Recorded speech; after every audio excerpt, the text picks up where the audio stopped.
শারীরিক অবস্থার উল্লেখযোগ্য অগ্রগতি না হওয়ায় উন্নত চিকিৎসার জন্য সোমবার এয়ার অ্যাম্বুলেন্সে করে সিঙ্গাপুরে পাঠানো হয় শরীফ ওসমান হাদীকে। তার শারীরিক অবস্থা নিয়ে যখন উদ্বেগ ও উৎকণ্ঠা বাড়ছে, ঠিক সেই মুহূর্তে সুখবর এলো সিঙ্গাপুর থেকে। বিস্তারিত আরিফ হাসানের প্রতিবেদনে।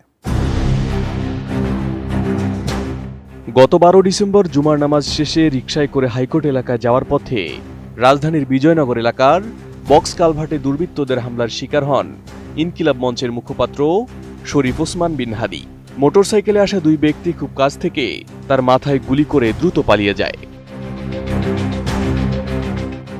গুলিবিদ্ধ হওয়ার পরপরই হাদীকে ঢাকা মেডিকেল কলেজ হাসপাতালে নেওয়া হয়। সেখানে জরুরি ভিত্তিতে তার মস্তিষ্কে অস্ত্রোপচার করা হয়। চিকিৎসকদের ভাষ্য অনুযায়ী গুলি ডান দিক থেকে প্রবেশ করে বাম দিক দিয়ে বেরিয়ে গেছে, যা নিউরোসার্জারির দৃষ্টিতে অত্যন্ত জটিল ও প্রাণঘাতী।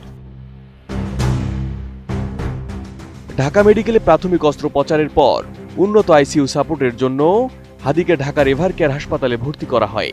তবে অবস্থার উল্লেখযোগ্য উন্নতি না হওয়ায় উন্নত চিকিৎসার জন্য সোমবার তাকে এয়ার অ্যাম্বুলেন্সে করে সিঙ্গাপুরে পাঠানো হয়। বর্তমানে তিনি সিঙ্গাপুর জেনারেল হাসপাতালে চিকিৎসাধীন। এ অবস্থায় তার শারীরিক অবস্থা নিয়ে উদ্বেগ ও উৎকণ্ঠা বাড়ছিল। স্বাস্থ্যকর অল টাইম ফ্যামিলি কেক, সব সময় অল টাইম হেলদি লাইফ। এর মধ্যেই হামলার 4 দিন পর কিছুটা আশার খবর পাওয়া গেল। হাদীর বড় ভাই ওমর ফারুক সিঙ্গাপুর থেকে চিকিৎসকদের বরাতে তার শারীরিক অবস্থার উন্নতির কথা জানিয়েছেন। 15 ডিসেম্বর দিবাগত রাত 12:30টার দিকে ওমর ফারুক জানান, হাদীর শ্বাস প্রশ্বাস ও হৃদস্পন্দন বর্তমানে স্বাভাবিক রয়েছে। আগের তুলনায় তার হৃৎপিণ্ডের কার্যক্ষমতাও বেড়েছে। চিকিৎসকরা তার শারীরিক অবস্থাকে এখন স্থিতিশীল বলে জানিয়েছেন। সংশ্লিষ্ট সূত্রে জানা গেছে, সিঙ্গাপুরে নেওয়ার সময় ওসমান হাদীর শ্বাস প্রশ্বাস ও হৃদস্পন্দন বেড়ে যাওয়ায় তার অবস্থার অবনতি ঘটে। এ কারণে বিমানবন্দর থেকেই তাকে দ্রুত সিঙ্গাপুর জেনারেল হাসপাতালের আইসিইউতে ভর্তি করে চিকিৎসা শুরু করা হয়। হাদীর ভাই ফারুক জানান, চিকিৎসকরা স্যালাইনের মাধ্যমে প্রয়োজনীয় ঔষধ প্রয়োগ করেন এবং প্রায় 2 ঘন্টা নিবিড় পর্যবেক্ষণে রাখেন তাকে। এরপর ধীরে ধীরে চিকিৎসায় সাড়া দিতে শুরু করেন হাদী।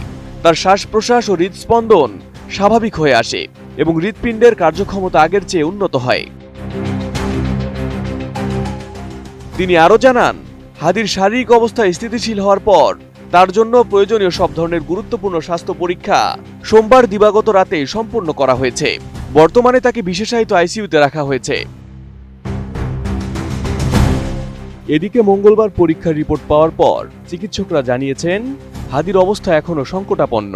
তার আরও একটি সার্জারির প্রয়োজন, তবে এজন্য এখনও তার শারীরিক অবস্থা তৈরি হয়নি। Arif Hasan, ATN news.